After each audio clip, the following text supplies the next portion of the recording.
Hello everybody and welcome to Pravus Gaming. Let's try Rise of Industry, an economic simulator and production manager that went into full release earlier this year. Do not be deceived by the casual graphical style. This game is far more in-depth than it might immediately appear. It has a pretty steep learning curve that I'm still trying to work through, but it has already shown me that it has the potential to be a very strong and challenging economic strategy game. The purpose of the game is quite simple. You are going to found a company, gather resources, process those resources into various goods, sell those goods for a profit, and outmaneuver all of your competition to become a monopolistic power within the region. In a lot of ways, it reminds me of Off-World Trading Company, but a little slower paced and less cutthroat, at least at first, with far more in-depth production chains.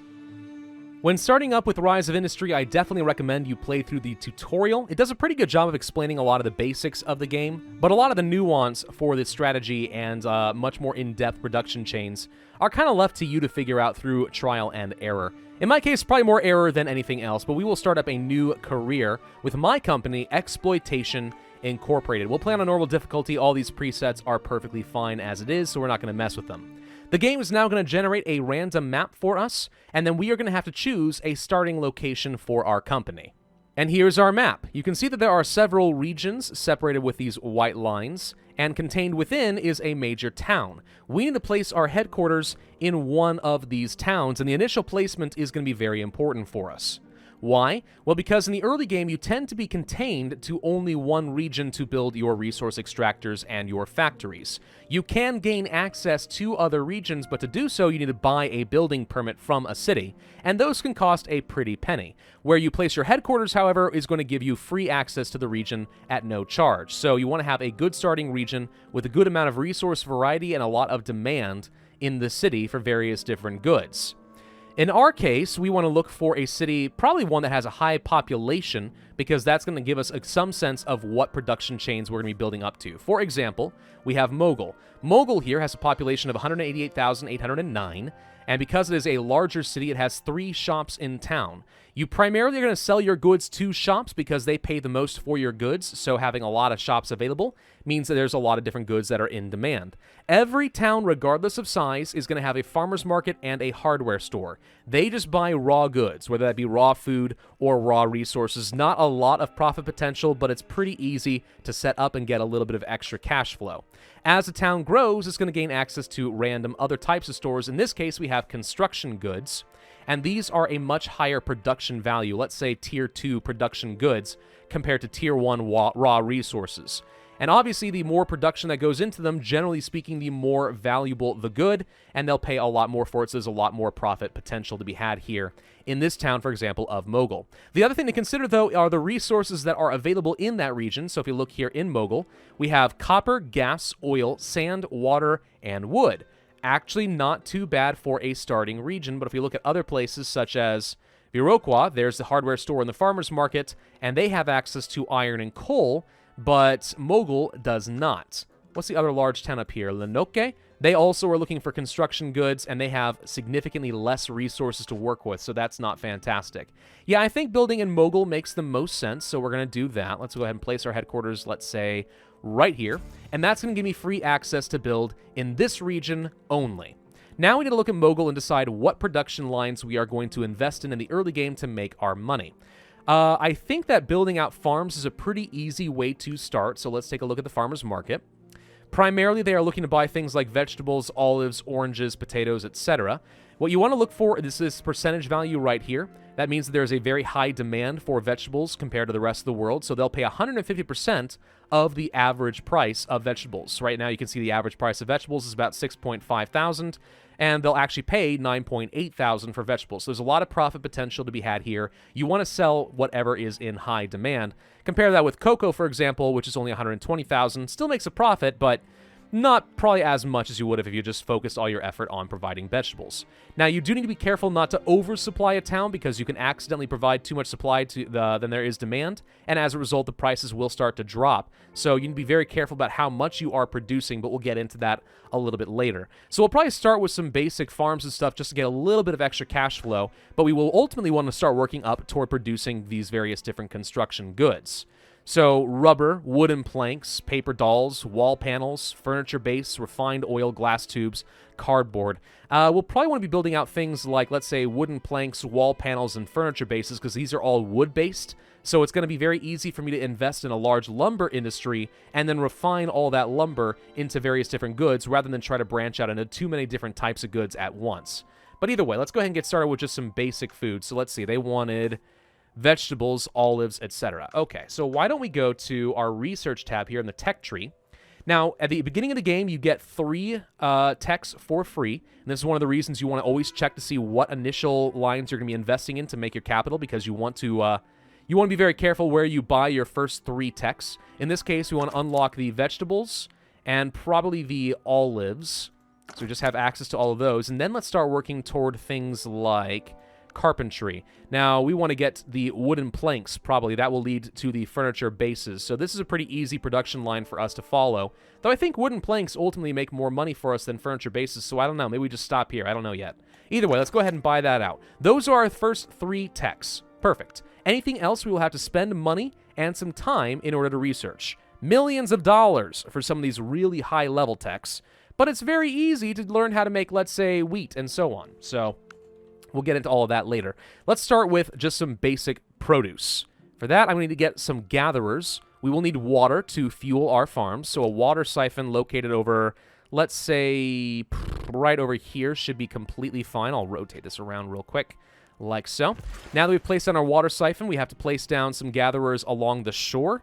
So we'll place one right here, place one right here, and probably one right here as well. Now we need to join these guys up by a road, so we will build like this. Make sure we join everything up, something like this, and then build out to the main road. This is going to allow our trucks to actually gather the resources and distribute them wherever they need to go. All right? Now, let's go to the farms. We'll place down a... What do we want to get again? What was it? Vegetables and olives. We need to place down a crop farm then. So we'll place one kind of close to the water. I think one right here will be fine, and then we get to place down some of these fields. So 1, 2, sure, we'll just go ahead and place one right there. 3, boom, okay. And then we want to place down an orchard for our olives, which are going to go right over here. 1, 2, and then 3. That seems completely fine. Okay, now what it's telling us right here is what input resources go into producing various different goods. So, for example, 1 water for every field is going to result in 1 vegetable in that field within 30 days, which is going to be our output. Sorry, 2 vegetables per field within 30 days. Same thing here, 1 water per field for olives. In 30 days, we'll get 2 olives per field. So we need to be producing a total of 6 water right now to get every field or orchard up and a-running.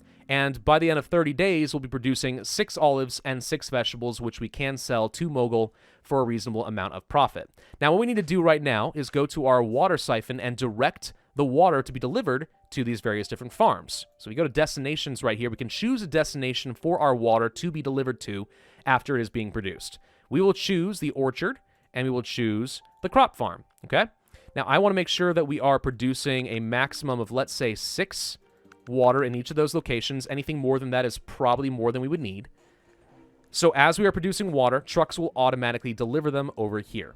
Then we are going to go to the orchard, and we're going to do the same thing as far as our destination, because we're not going to refine our vegetables or our olives. We're just going to sell them directly to the farmer's market to get a little bit of early cash.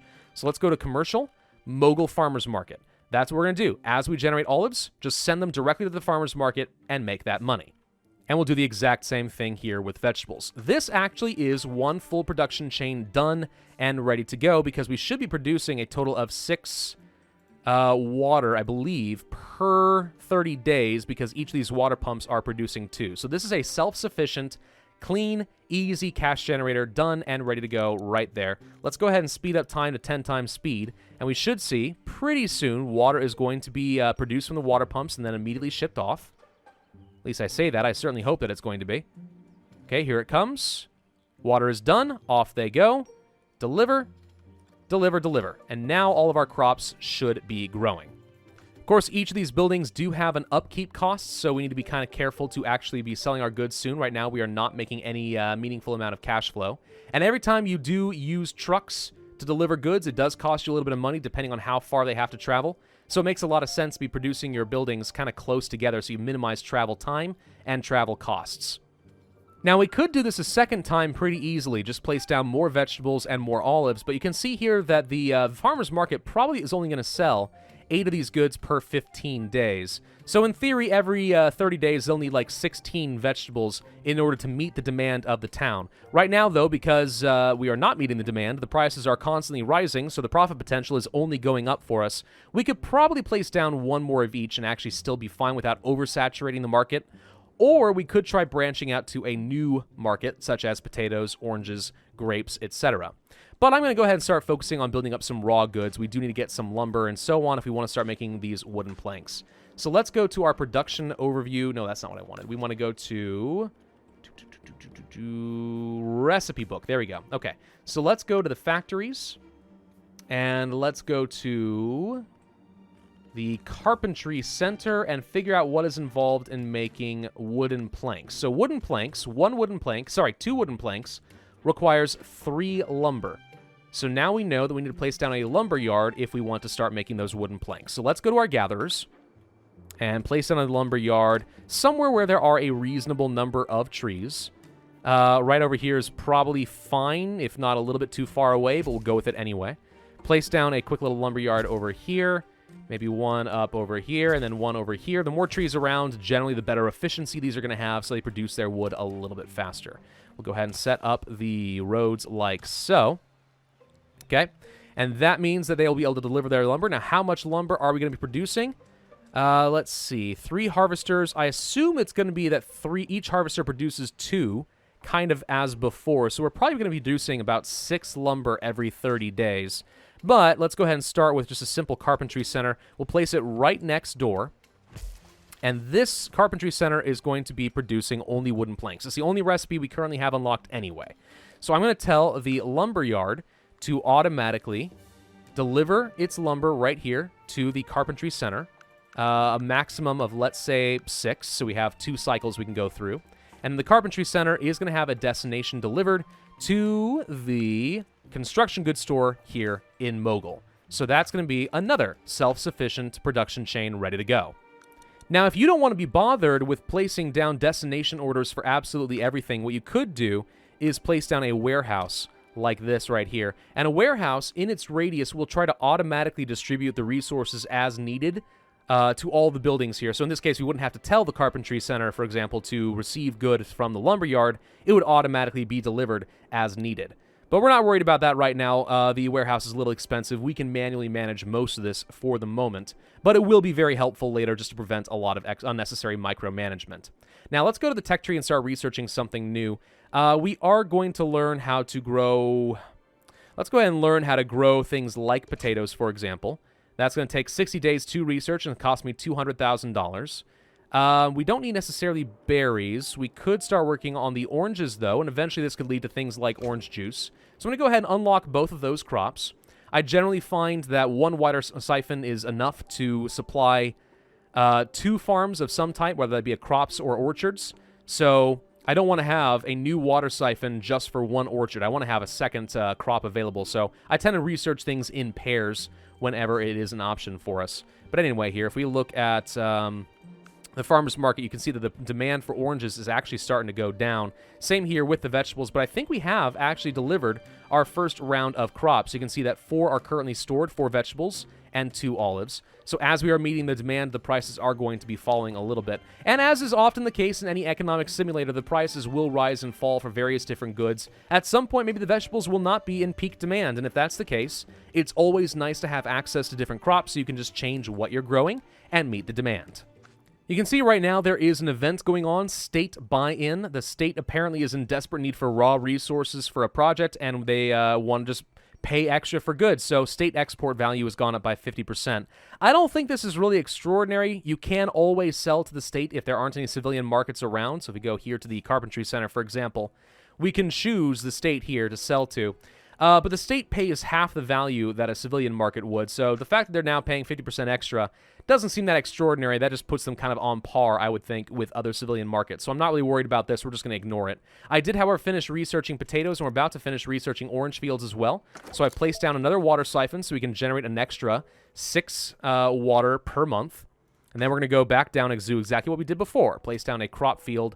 Let's say one over here. I'm a little bit worried about pollution, but let's keep our fields kind of far away if we can, and maybe we'll be fine. One here, and one probably right there. And then we're going to be placing down another orchard. That's going to go right over this away. Can fit here, so that's perfect. One here and one here. Okay, so these guys are going to be growing oranges and potatoes, which looks like they're already doing. Let's go to this water siphon, set up a destination to this orchard and to this crop farm. Again, a maximum of 6. Don't really see any point in doing more than that. And now we're going to have another set of production chains that we can sell to the farmer's market. Now, instead of simple crops, we could be working toward various farms with livestock, so chickens, cows, and sheep. Those are a bit more complicated in that you have to feed your livestock, usually with wheat, so you have to research that. And they also produce more than one good. So cattle, for example, will produce leather, beef, and milk, which is nice, but you want to make sure that you have a place to sell those goods, because if you don't, then you have a byproduct sitting around just gathering dust and kind of wasting your profit potential. It's one of the reasons I didn't bother in this case. I saw that we had eggs. If we also had chicken here, I would have considered actually raising some chickens so I can sell my chicken meat and I can sell my eggs to make sure I'm getting the maximum profit potential. Unfortunately, that was not an option here, so I decided not to invest in livestock this time around. But in other cases, this would have been perfectly viable. Okay, I definitely have made a mistake as far as the pollution. The Carpentry Center has shut down one of my farms, so we are going to have to delete it. That's going to refund me my money, and it's unfortunate because that is kind of an expensive mistake to make, but it makes a good point about the effects of pollution. So we still want to be placing down our Carpentry Center, but we'll probably place it at least a little bit further away, maybe down up over this direction, and we'll just go ahead and link up our roads like so. Okay. So let's go to our lumber yard. We are going to set our destination right here as before. Maximum of 6 so we don't overstock it. And then you are going to be selling to the construction goods store. There we go. Okay, so now the pollution is going to be sent somewhere else, and hopefully we're not going to be having quite as much of a problem. The crop farm, it is still producing, but one of these fields is currently inoperable. So this is going to be hurting me because I made a mistake. But again, it does a pretty good job of showcasing the problem. Let's go to our tech tree, and we actually can research ways of cleaning up the air. So let's go to, it's not efficiency, it's logistics and distribution, an air purifier. Again, this doesn't cost me a ton of money to research, 200K, only a couple of months, but this will actually clear out a lot of the pollution in the area so that we don't have this problem ever again. Okay, now that we are generating almost 200K per month, we can look to expanding out our business to new production goods. Let's go back to Mogul. Now, again, I could just be producing raw resources, but I always want to be looking to the future for our Tier 2 production chain, so let's go back to the construction goods. It would make sense to go ahead and start learning how to make paper, because that primarily just requires wood and water, which I do have in abundance. That's pretty easy for us to do.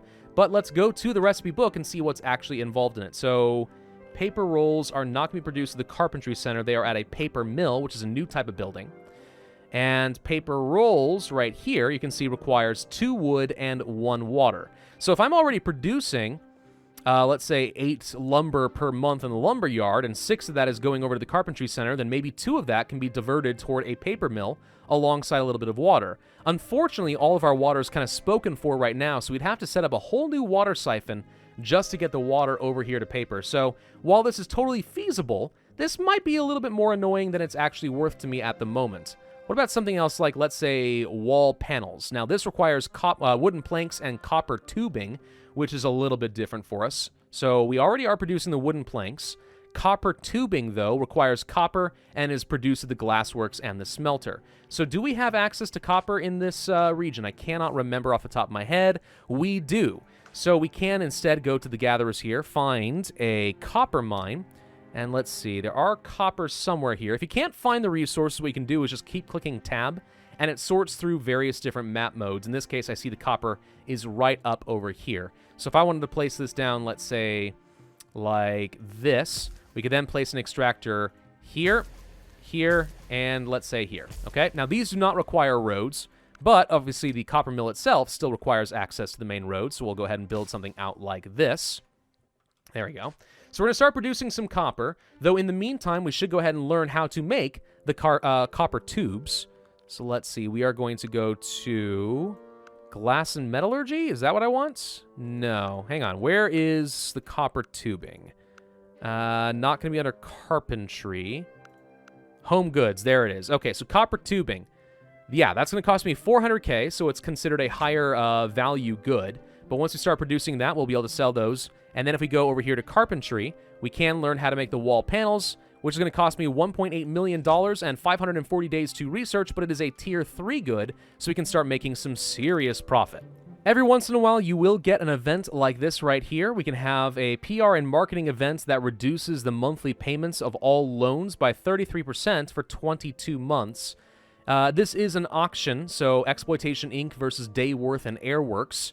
Oh, they sound so innocent compared to me, don't they? We can bid on this and try to reduce our loan payments by 33%. Now, I don't remember if we did or did not start with some sort of a loan. We might have. Let's see. R&D, loans and fines. No, it looks like we do not start with a loan in this particular case. So this does nothing for me, so I'm actually just going to go ahead and ignore it. Could take out a loan, I suppose, for a subsidized price, and that would certainly let us build out a lot right now, but I don't have enough research to support a massive increase in infrastructure, so I'm not going to spend the 300k for potentially no benefit at all. Now, one thing I am concerned about here is that the copper mine has no place to send its copper. It is producing it, but what are we going to do with it? We've got 9 copper currently. The town here, the hardware store, does not want to buy it. I don't have any buildings that can actually do anything with it, so I either need to store it somewhere, increase the internal storage until it is full, or we can just shut this off to try and reduce our upkeep costs. And we might want to consider doing that at least at some point. But for now, I'm going to let it go ahead and produce one more round, and then we're just going to turn it off. I can't sell it. I have nothing to do with it. I don't need to build a storage facility, so let's just not spend the upkeep on something I'm not going to be using. Okay, now that the copper tubing is finished being researched, we can go to our factories. We will need to place down the glassworks and the smelter. I want to keep it relatively close so we don't have to have a lot of travel time, so let's place it right over here, for example. So the copper mine is going to set up a new destination right here to the glassworks and the smelter. At least 6 of them will be going there at any given time, and they will be producing copper tubing. 2 copper goes to making the tubes. It produces 2 of them every 15 days, so we need 4 copper per month minimum to be producing 4 copper tubes per month. We have another auction right here, a PR and marketing event to build in a Totowa region. It's going to cost currently $6.34 million to do that. Where is Totowa? It's not near me, so I'm not sure there's any immediate benefit to that. Totowa, there it is right up here. So Totowa, pretty small town. Yeah, nothing really extraordinary there. I don't think this is a place that we would be interested in, so I'm going to go ahead and ignore this and not spend $6 million for access to the region. But that is one thing that can happen, and sometimes you'll be fighting people. Looks like Airworks is going to be bidding $6.34 million for it, so they will get access to a second region. But at this stage of the game, I don't think they're going to have the capital to really support any of that endeavor, so that's going to be an interesting choice for them. I believe you can plant down trees around your lumberyard if you want to, and it will take some time for these to grow, but the more trees around, the more efficient the lumberyard becomes. So I think if we intend on leaving this area more or less untouched, growing a lot of extra trees should result in a net increase in lumber production for us, at least eventually. So how are we doing in terms of our analytics here? We can see that we produced 4 units last month. So, in theory, actually, when we are done researching the wall panels, we'll be producing 4 copper tubes and 4 wooden planks. So, that might end up being a perfect amount in order to produce these wall panels. We'll have to pay attention to that. It's very easy, if you're not paying attention, to overproduce one particular good instead of another, and find that your storage is getting completely junked up with one particular thing, especially in a warehouse. I've had cases where all of a sudden I looked over and it's like, wow, wait, I have 100 water. What the heck am I supposed to do with 100 water? And I had to just massively sell it off to the government just to make space for everything else to distribute appropriately. Okay, the wall panels are done, so let's go ahead and reactivate our copper mine and our glassworks. Had turned them off just so I wouldn't be wasting a lot of our production effort there, or rather the upkeep cost, sorry. If we go to our factories now, let's see, the carpentry center, are you the one able to teach us how to produce this? Yes, okay. So we're going to place down another carpentry center. In this case, I'm going to be placing it probably down over here in the same approximate area, just so there's not a lot of transportation time. You are going to be producing these wall panels. One of each produces a single wall panel, and this, wow, it looks like produces every 30 days one wall panel. That is certainly not a lot, is it? So in theory, if we're producing 4 copper tubes and 4 wooden planks per month, then we need 4 of these carpentry centers to be manufacturing wall panels just in order to make that work. That is an expensive investment, but okay, I guess I can work with that. Place one down over there, place another one down over here, and another one over here. All right, seems a little expensive. We definitely are going to have serious pollution issues over here, so I am going to place down an air purifier in this area. Let's make sure that the roads actually are connected. I think this requires water, though. So we're going to find ourselves in a position where we're going to need some more water. I will leave this off for the moment, but once pollution starts getting really, really bad, we will need to turn that on. Pollution does hamper population growth, and obviously that's not good for our town, which I'm hoping to get more stores in, at least at some point. Now, if you go to the carpentry center here, I'm going to go ahead and cancel the sale of our construction goods. We're going to set up a destination here. You guys do need to be producing wall panels, so each of you do that. And we'll set up a new destination here, and a new destination here, and another... Can I not get another one? Uh-oh. Okay, well, this might be an example then where we actually do want to have a warehouse automatically distributing things, since I only am able to get 3 lines. So let's place down a warehouse right over... Let's say right over here. That should automatically attempt to optimize everything for us. So yes, this is going to be delivering automatically to the warehouse. And the warehouse should automatically try to deliver outgoing products to the different carpentry centers, as we see right here. So ideally, the only thing that's going to end up being stored in the warehouse is going to be finished products, at least eventually. Right now, we see some extra copper tubing, and so on being delivered, and that's perfectly fine.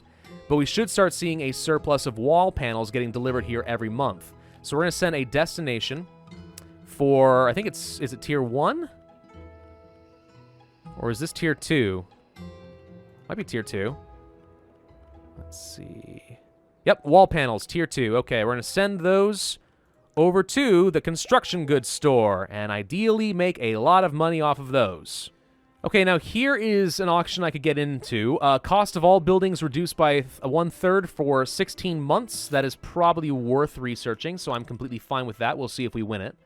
Now we need to go to the tech tree and see if we can find something else to build. So I'm thinking maybe the furniture bases makes a lot of sense. That is another tier 2 good for us.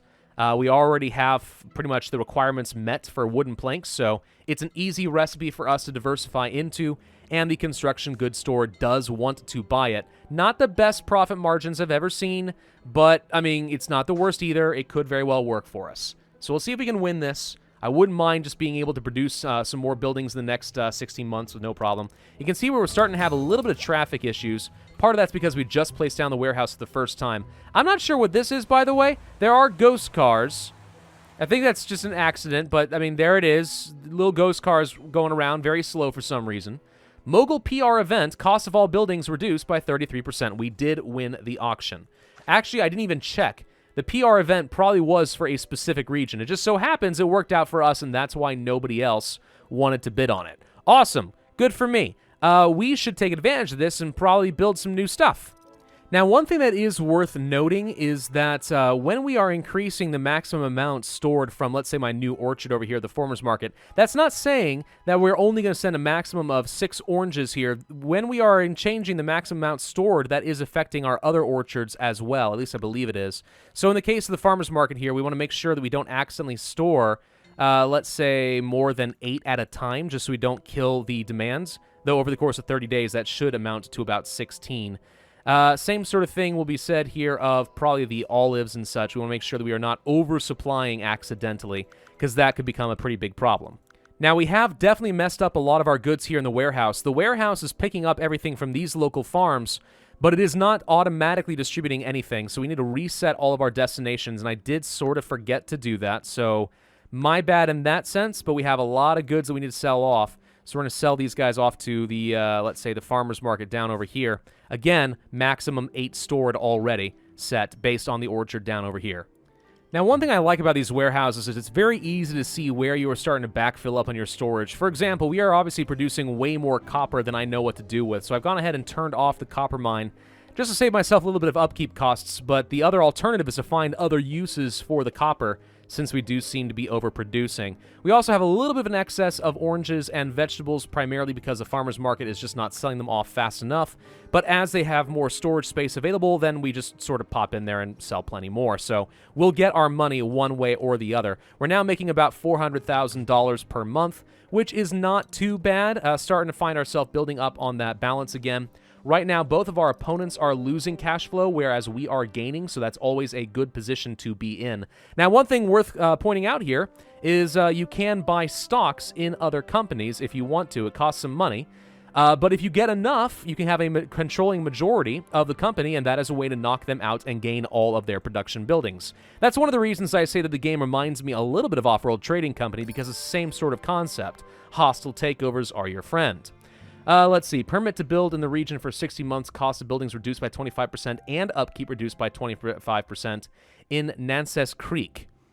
Well, that is near us. If we wanted to spend a few $1,000,000, we could actually start producing there, but is that what I want to do? Let me think for a second. Nanses Creek, what do you have? You have the same resources and less shops. You know, nice as that would be, I don't think that's worth literally all of my cash. So I'm going to have to pass for the time being. Though if we did want to buy a access into the region, I'm kind of curious how much it would cost us. Let's take a look at a different region, for example, New Grand, whatever it's called here. There's a way to see how much it costs. I don't remember. Oh, right. You have to auction for the rights. I forgot that's how it worked. So almost every time we've had an auction, that's probably been our opponent who's actually started that. $3.82 million, for example, to get into Fernville over here. In this area, looks like we can't actually start an auction here in Viroqua. Did our opponent set up over here already? Is that the issue? Sure enough, it looks like they did. So this is not my stuff. This is the AI opponent who is setting up cotton fields and producing a load of coal. Huh. What is this, West Virginia?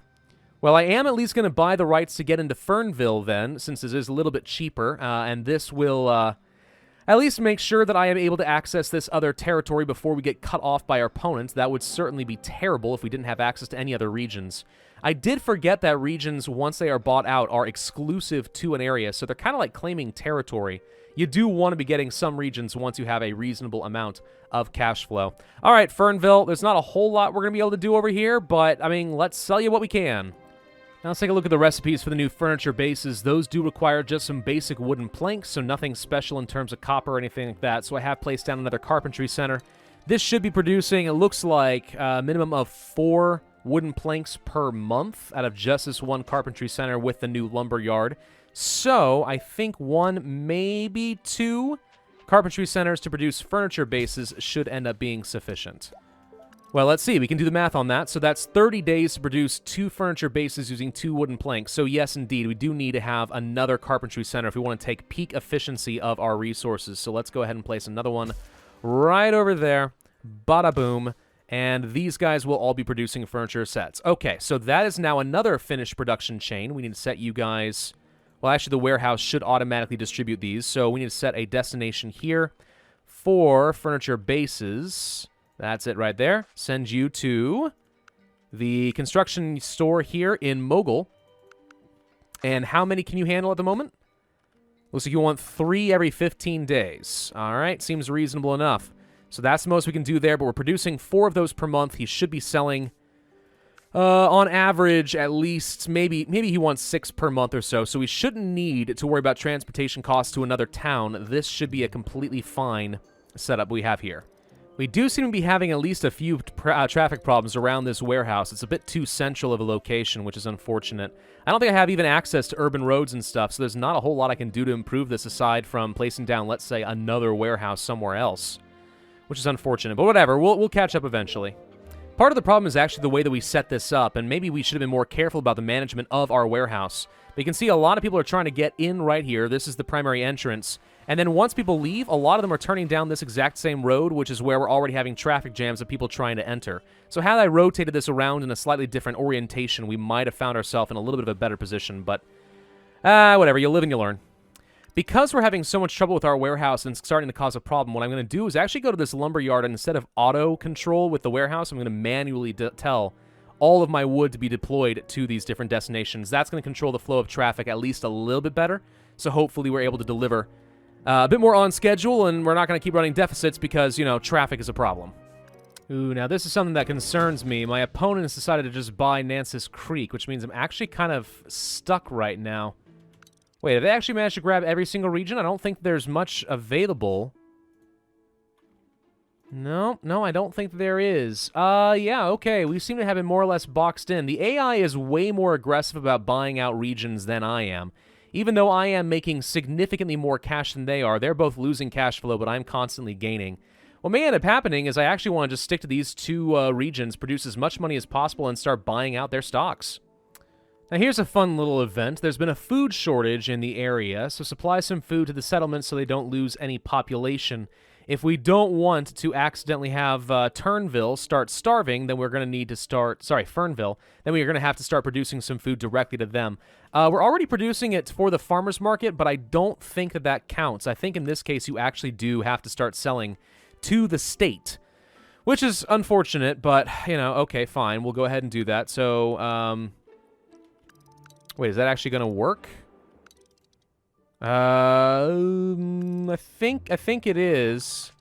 And then we'll just go ahead and do that with at least a couple of these. We should get at least a 25. I don't think we get any particular reward, but we don't want the population going down. We want Fernville to grow so we can have access to a new store. Okay, so this is fun. A settlement is trying to level up because we did supply enough food to Fernville. So it requires some products in order to keep growing, including some of the wall panels that we are actually producing. So let's see. Is there a way for me to actually see? Yeah, okay. So we could deliver wall panels to them, or we could just buy the materials straight out. The wall panels, you know, they're expensive to produce and such, but I think it would be better and cheaper for us to just deliver them myself. And then we get to choose what we want to spawn. Clothing, toys, and so on. Probably we'll go for clothing just so we can have a bit of fun with that. I am producing paper now, by the way. Just as a small side note. Yeah, okay, so warehouse, we are going to probably deliver at least a few wall panels over here to Fernville, not the hardware store. How do I... Actually, I'm not sure how you deliver these goods. No, I'm sorry. I've messed this up. It's not Fernville that's looking to upgrade. It's actually Mogul. Mogul has enough population now with 300,000, and it's bloated, that we actually can get a fourth store. Okay, yeah, I'm fine with that. Okay, we have access to a new good, rubber, which is produced from raw rubber, which is grown from rubber trees at an orchard. So that's going to be a new good I can work with. If we're already going to be building some petrochemical plants, we may want to consider looking for some oil goods that we can start selling as well. If we go to construction here, refined oil at the petrochemical plant is something that is considered desirable. So maybe we want to start branching out into oil refining. All right, we should be able to upgrade Mogul. I am going to go for the clothing store. Kaboom! Fireworks go off. It is now a heavy industrial town with a fourth store available. I've already started researching some of the textiles, so berries and such for dyes. Researching cotton fields right now. We will probably want to make things like winter clothes. That would require heavy fabric and wool. Wool comes from sheep, of course, so we're going to need to have grain and livestock available there. That's quite a huge investment in terms of our production chains. What if we go to, like, summer clothes? That just requires dyes, which is berry and water, and light fabric, which is fibers and dyes. So we get to sidestep the need for livestock entirely if we go for some simple summer clothes, and that's not a bad idea.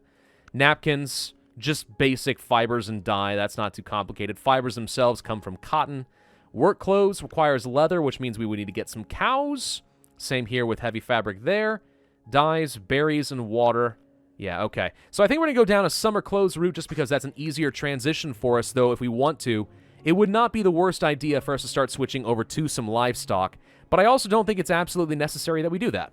Now, here's a fun little contract that we can bid on. I would love nothing better than to sell 9 wall panels off to Nances Creek, which is over here.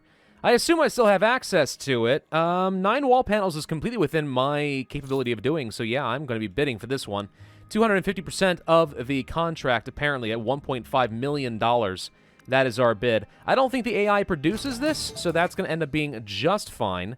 We now need to set up a new line going for wall panels directly to Nances Creek. How do we get up over here? Like this. Okay, so that now needs to be top priority. Send 9. There we go. We have successfully delivered 9 wall panels to Nances Creek. So we win the auction, which is great. Now I can go ahead and turn off this destination, turn things back on. We're starting to generate a pretty hefty amount of cash, and what I'm doing right now is actually start buying out the stock of my opponents. Granted, the cost of that stock is going up quite a bit, but slowly but surely, we are indeed starting to buy out our opponents. Cool, Fernville gets to upgrade. Now we can place down a grocery store. It's a whole new set of stuff I haven't had access to yet. So we got bags of chips and dough and canned fish and smoothies and so on. Awesome. Deliver 68 wooden planks to Mogul. That can probably be arranged. Sure. If we're going to do that, then I am temporarily going to shut down the building activity here for the copper tubes. And we're temporarily going to shut down the wall panels and start building up absolute tons of wooden boards. Now, let's see. If I buy you out, do we get a controlling share? Interestingly enough, no, we do not. I kind of thought that we would. 60%? Maybe I've misunderstood that. Do you have to buy literally all of his stocks? That is certainly possible, and if that's the case, that's highly unfortunate. Well, this is certainly weird. For some reason, all my other factories have gone to infinity days for their production, and I have really no idea why that would be the case. Union strikes? Union strikes? Well, who cares? They're not even operating. Okay, I have absolutely no idea what's going on here. I know we had factory efficiency go down because school was out. Factory efficiency going down another 50% is absolutely terrible. But they were already at infinity days, which is a bit of a problem when I've got this, you know, contract thing to do. How very, very, very strange. Oh, now they're producing. School's out had to go away. Oh, that's weird. It only said that it reduced it by 25% efficiency, but it literally shut down every single one of my factories at the worst possible time. Okay, I have absolutely no idea why that happened, but we'll just pretend that that's not a bug and move on. It looks like just barely in time we are going to deliver enough of these wooden boards. Oh, woof, that strike was a little bit weird. School got out at the worst possible time, but boom, we get like $4 million extra dollars. Nice, just need to deliver some copper pipes over to Fernville as well, and we'll make a few million more. Okay, and now we have enough money to buy you out, yes? Boom. Okay, so he is gone. Say goodbye to one player, which means we now should have access to all of his former factories and farms, which is probably rather substantial. I say that. It looks like it was also horribly managed. Why? Why do you need this many water siphons? What were you planning on doing with all this exorbitant amounts of water, you stupid AI? Oh, gosh dang it. All right, well, now I just gotta slowly but surely work on buying this guy out, and then we'll win the game. Yeah, I don't know what the AI was thinking. There was absolutely no planning going on here. Incredibly bad. Getting rid of all this stuff. This is the problem, is I just inherited an absolute ton of stuff, but I mean, like, that's an upkeep cost that apparently isn't making me money because the AI was so incredibly stupid. He didn't even place down all of his fields. What was the point? What were you thinking? Oh, cool. I actually get to upgrade Mogul again. You know what? Let's go ahead and research the liquor store. Why not? Oh, we also got home goods. We got 2 stores out of that one. Sweet. Well, there's a whole load of stuff I can actually produce now. You know, if only I was finished researching freaking summer clothes. How hard is it to research a dang t-shirt? It's taking me years just to learn how to make the summer clothes. I could have researched so many other things by now. Oh my gosh, I think the summer clothes are finally researched. That only took literally an hour for the dang thing to be done. Okay, well, let's see what is involved. So we want to make summer clothes. It is from a textile factory. I'm pretty sure that I've got everything that I need in order to make that effective. So we're going to go ahead and place down a couple more textile factories over in this direction, because really at this point, what's a couple more? Incredibly stupid, dumb textile factories. And then set both of these to summer clothes, and we should have a whole mess of fibers that are ready to go. Well, at long last, that should be enough cash to buy out the last stocks of my final opponent Air Works. Goodbye. And now, we have basically a monopoly of the entire region. I don't see a victory screen. I feel like there ought to be a victory screen of some sort. Maybe they're serious that you absolutely have to build a prototype facility in order to win the game, but, I mean, I have no competition, so as long as I don't run myself into bankruptcy, I'm pretty confident we are going to be A-okay. But I'm going to end this video here. So that is a look at Rise of Industry. I did not even play really that aggressively or correctly. We actually missed out on a lot of different tech options here. What I've learned here is that going for Tier 3 takes absolutely forever, and you should make sure you have all the Tier 2s you want long before you go for Tier 3. Because it takes too long. It actually hampers you from learning how to do anything new and exciting. So, don't like any of that. Don't ever do that again. And in the meantime, we also didn't even talk about how to do some of the more complicated logistical methods of distributing things through zeppelins or trains or boats. But truth be told, it didn't really matter. Trucks seemed to work out just fine for us. So thank you all very much for watching. I do hope that you enjoyed, and if so, then I would ask you to hit that like button, leave a comment, and subscribe, and I will see you guys next time.